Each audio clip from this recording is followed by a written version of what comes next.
Good evening on this Thursday, the 10th day of July 2025, and you're just on time for news tonight. Welcome to Newswatch and Hope TV, the station where you look and live. I'm Tess Njenga, and our sign language interpreter is Boniface Muredi. Basic Education Principal Secretary Julius Bitok has said that the teacher from Alliance Girls High School accused of grooming and abusing students will be arrested. Speaking during a Thanksgiving event in Bomet County today, Bitok said the Ministry of Education is working with law enforcement and the Teachers Service Commission to ensure the teacher is interdicted and faces legal action.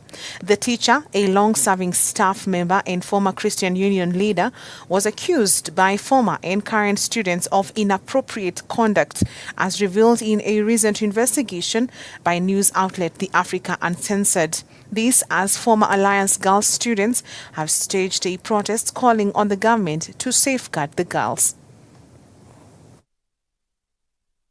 Peter Ayiro be immediately suspended from all his duties, including teaching, extracurricular activities, and CU patronage, pending the outcome of these investigations. The school conducts mandatory sensitization to the students on sexual abuse, predatory behavior, and self-reporting mechanisms in close collaboration with alumni professionals from relevant fields.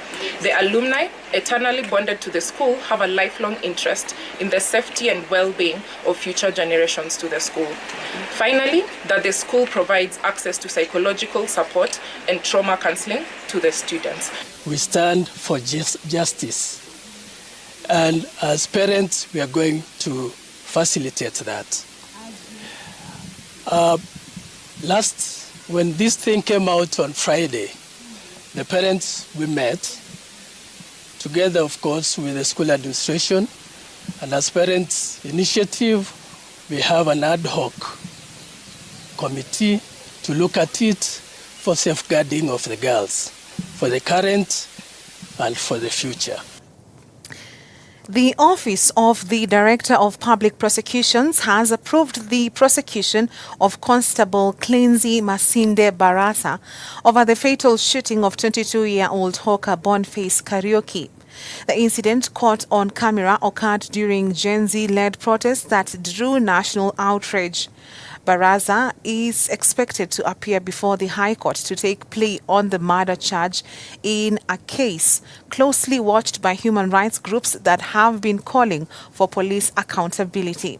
Appearing at the Milimani Law Courts, the court also released the second officer, Constable Duncan Kiprono, citing lack of evidence connecting him to the shooting. Trial Magistrate Ben Mark Ekubi ordered Kiprono's immediate release and terminated proceedings against him.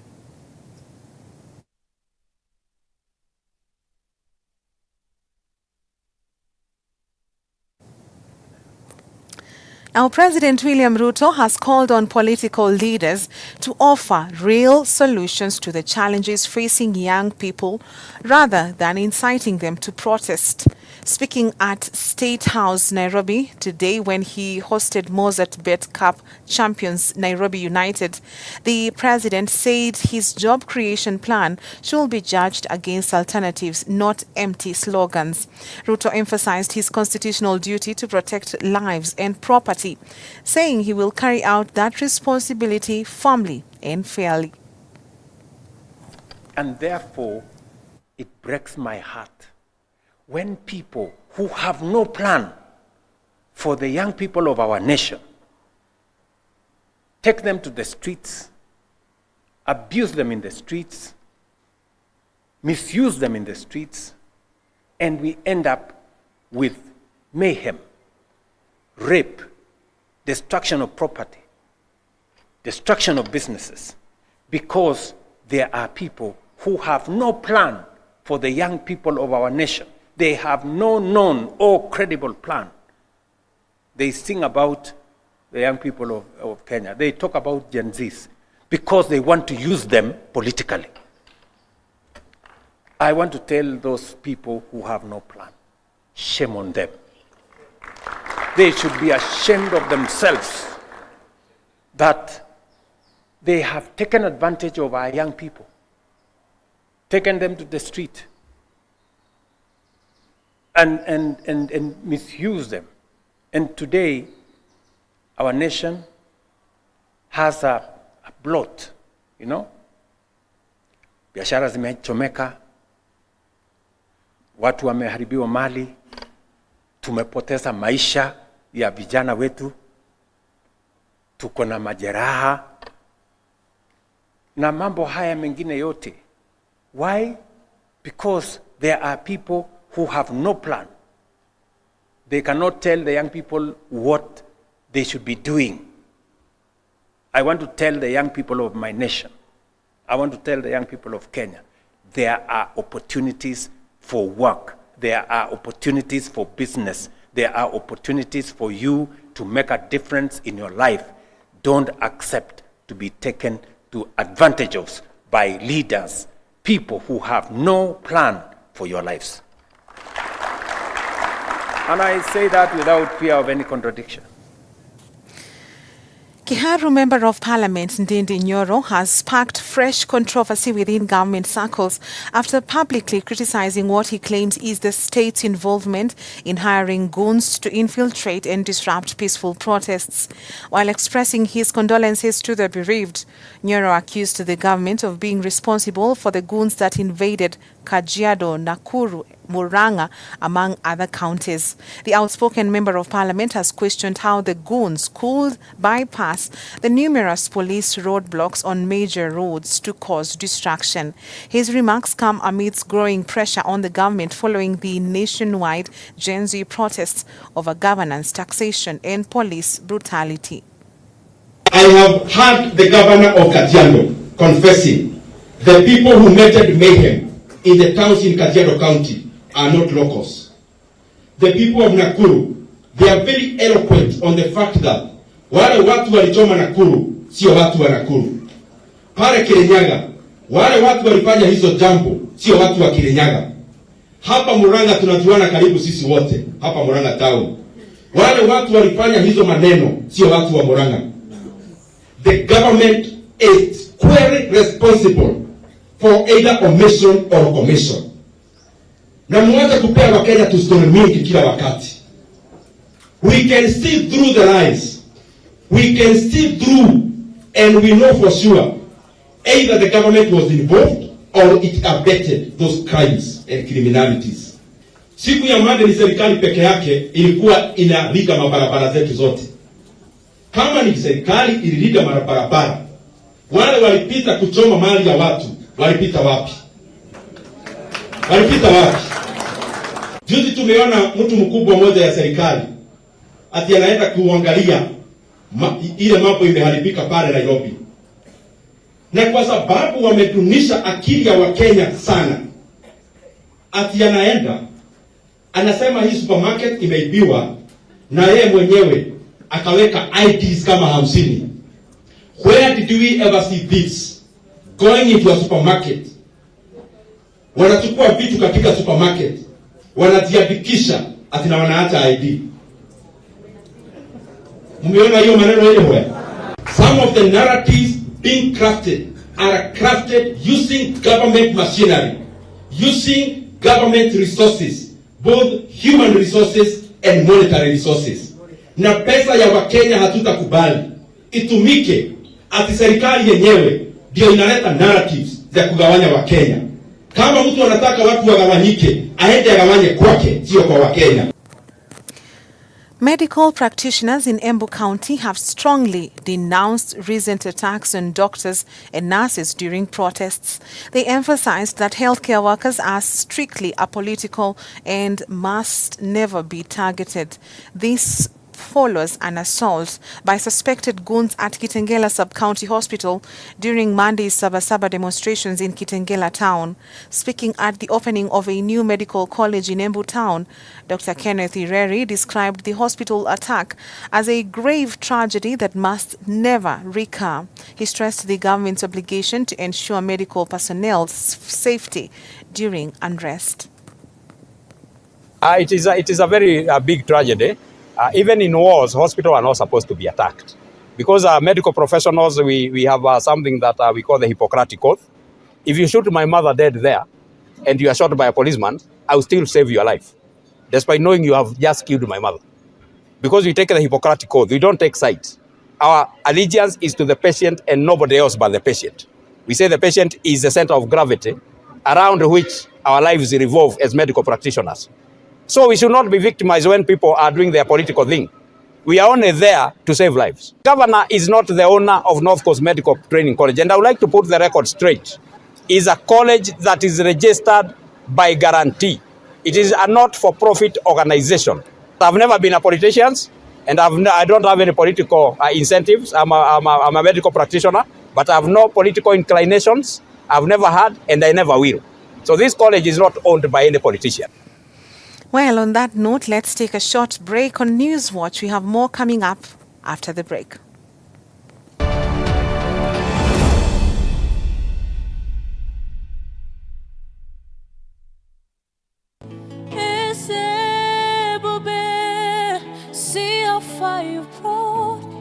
Join Vanisi Uwase. I'm so glad you found me worthy. This Sunday for a moment of worship on Ultimate Worship. Every tongue in heaven and earth shall declare your glory. From 7 a.m. to 8 a.m. and repeat from 6 p.m. to 7 p.m. Nasina chakukurudi shia Bwana. Hope TV, look and live. Nashangilia Mwokozi wangu Yesu aliyenipenda. My advice to those students who are yet to join is to stay focused, be proactive and utilize resources. Park University Communication Program profoundly shaped my professional journey. The dedicated lecturers provided the invaluable insights and practical knowledge that directly translated to my career success. I thank God for the grace that today, this month, on 11th July, I'll be graduating with my doctorate, Doctor of Philosophy in Leadership and Organizational Management. My name is Professor Dionysius Kihika Kiambi, Vice Chancellor, Pan-Africa Christian University. I would like to take this opportunity to congratulate the class of 2025. Well done. You have worked hard, and today we celebrate your success.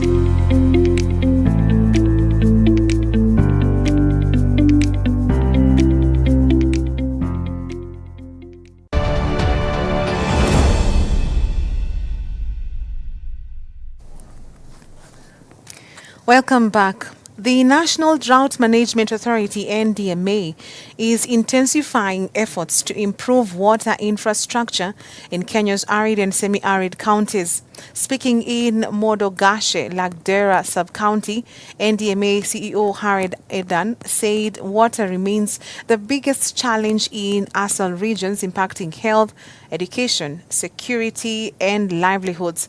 He emphasized that solving water problems and shortages would address nearly 90% of the problems residents face. Aiden has noted that while the national and county governments have made efforts through boreholes and water pumps, the drought agency is now pushing for more sustainable solutions to build community resilience.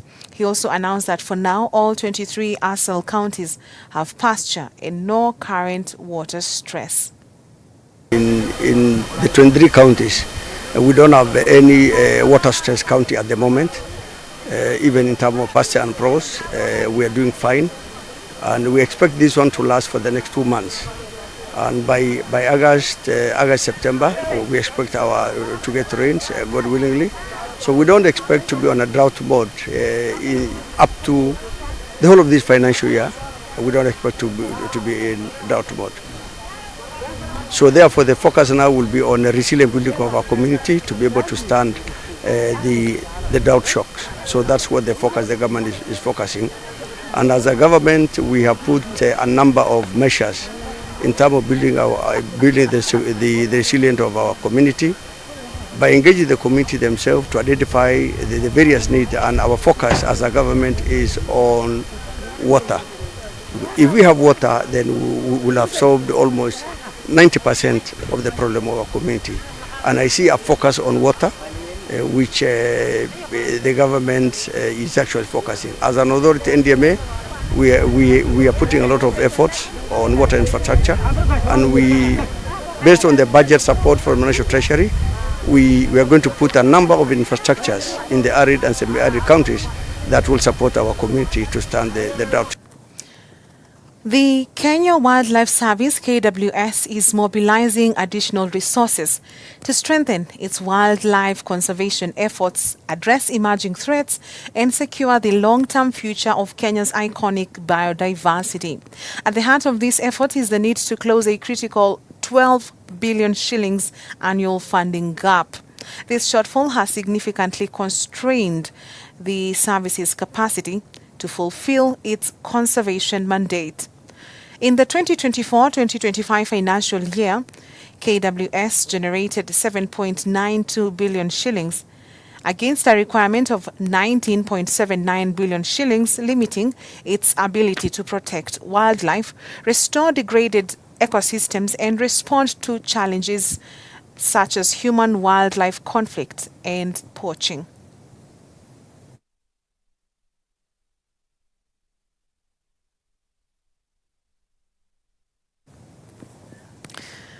The Kenya Forest Service has stepped in to resolve 3-year leadership wrangles pitting a community forest association and which has denied more than 400 members a chance to practice non-residential cultivation in Mount Kenya Forest.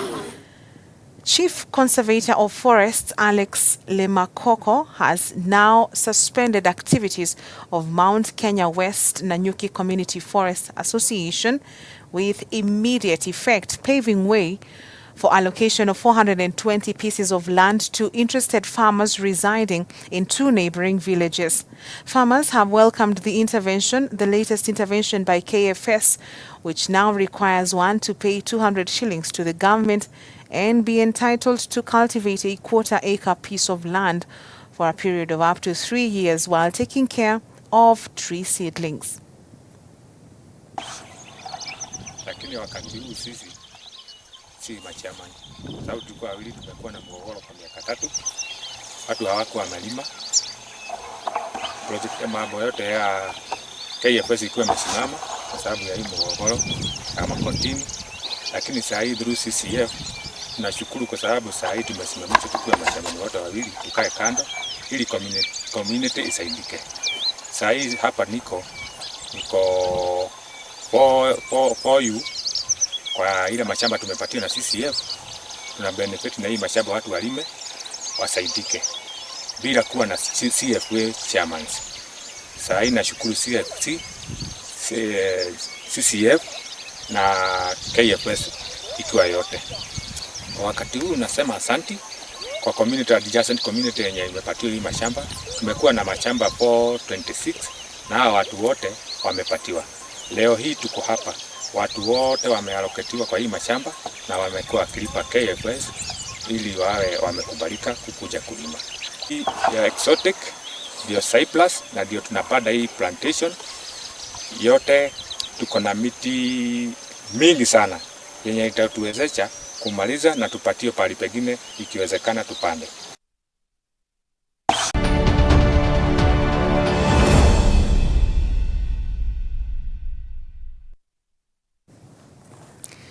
In business, Standard Chartered announced today its global market outlook for the second half of 2025, projecting a constructive but volatile environment for investors worldwide. The bank sees significant implications for emerging markets investors, including Africa, driven by expectations of a softer US dollar, resilient global equity markets, and improving prospects for emerging market assets.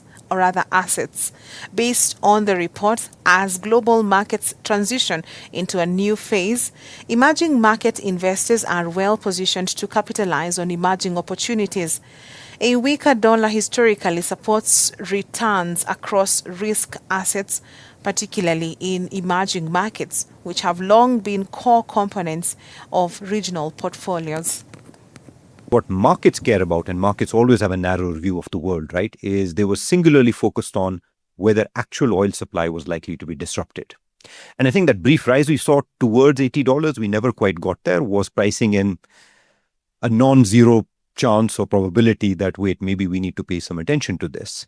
But I think fortunately what we ended up experiencing is that while there is a geopolitical issue that is at hand, direct interruption of supplies did not happen. Global Market Outlook is a tool that we use locally to help our clients who are looking to invest or those who have invested to get information as they continue to make investment decisions, as they continue to look at their portfolios, to leverage on opportunities where they can get good returns. This information periodically is shared, of course, with clients. A weakening dollar is a good opportunity. It's talked about equity markets being good and bond markets also strengthening in some markets where clients should be looking out to invest in. Of course, every market is facing challenges today because of the risks that we all see, whether it's geopolitical risks that we are experiencing today. I think what is important is the response. Minet Kenya, through its corporate division Minet Risk Solutions, has hosted a one-day focus group training in Nairobi to demystify general insurance and foster a deeper understanding of claims procedures, as well as introduce participants to emerging risk areas such as cyber threats and sustainability-linked exposures. The event brought together 80 senior decision makers from its major corporate clients. The sessions also explored local and global insurance trends, as well as ways to reduce disputes and delays, helping corporate Kenya navigate an increasingly complex insurance landscape. It comes as Kenya's insurance sector faces pressure with inflation, regulatory hurdles, and rising risks straining both providers and clients. Insurance penetration in the country remains low at under 3%, far below the global average of nearly 7%.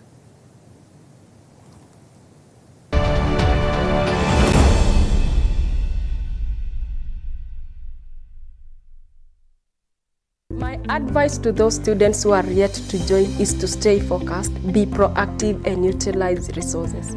Park University Communication Program profoundly shaped my professional journey.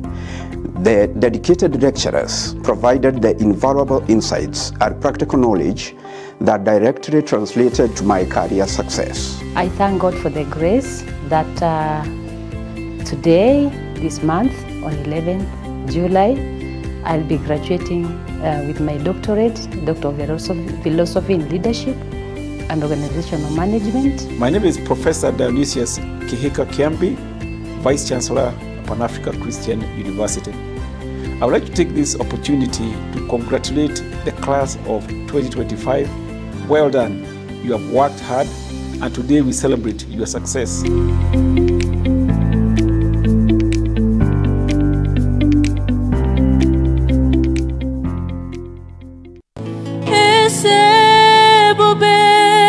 See how far you've brought.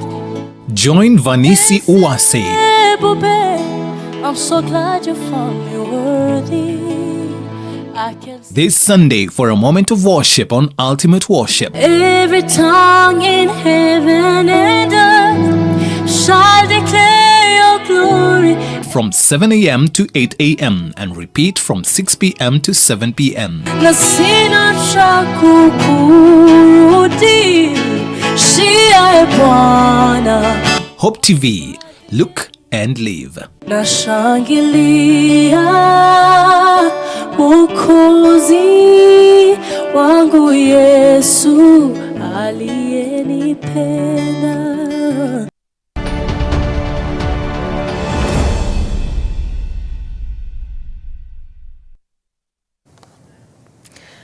Welcome back in sports. With 23 days remaining until the much-anticipated CHAN 2025 tournament, Sports Cabinet Secretary Salim Mvurya today flagged off the Harambee Stars, assuring them of the government's full support ahead of the continental showdown as they head to camp. set to conclude with the finals at Kasarani Stadium on August 30th. The tournament offers a prime platform for local-based players to showcase their best performances and attract attention from top scouts and clubs. Caleb Mwoti attended the flag-off event and brings us this report. Sports Cabinet Secretary Salim Mvurya has reaffirmed the government's full commitment and support for the men's national football team Harambee Stars ahead of the CHAN tournament. Speaking in Kasarani, Salim Mvurya also confirmed that the Nyayo National Stadium and the Ulinzi Sports Complex will be ready in the coming week to serve as training facilities, easing the team's preparations for the upcoming tournament. Next week, we will take over the other training grounds, and including Nyayo on Wednesday next week. We'll be able now to allow the local organizing committee to do other things in those facilities. But now we are happy with the preparations. I want to now tell Kenyans that CHAN is here. Let us take this opportunity to profile our country positively.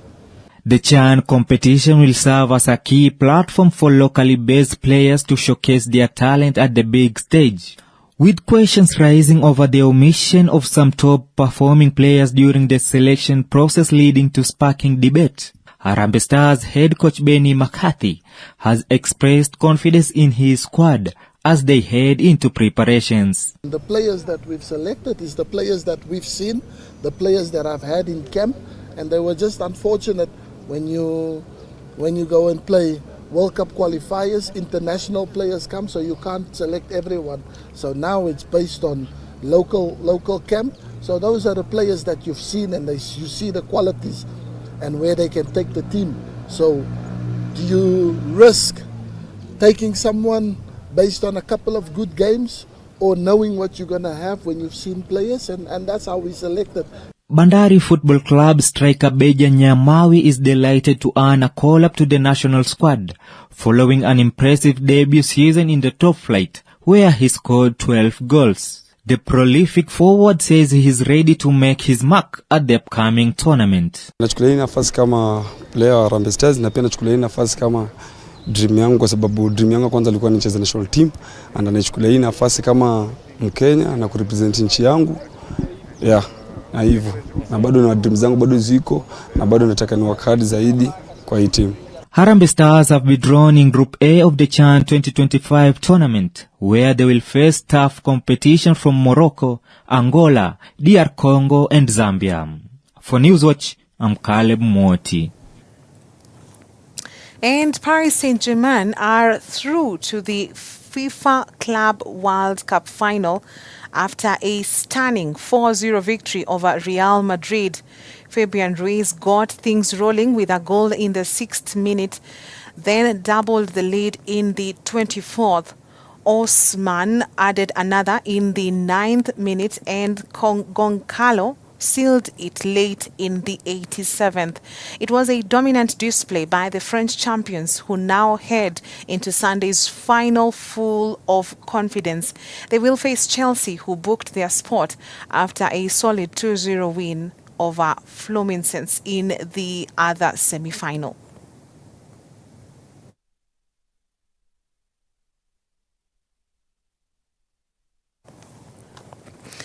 And that's where we wrap up Newswatch this evening. On behalf of the whole team, thank you for watching. I'm Tess Njenga, and our sign language interpreter is Boniface Mureithi. See you tomorrow night, even as we take a look at the segment Today's Conundrum. See you then.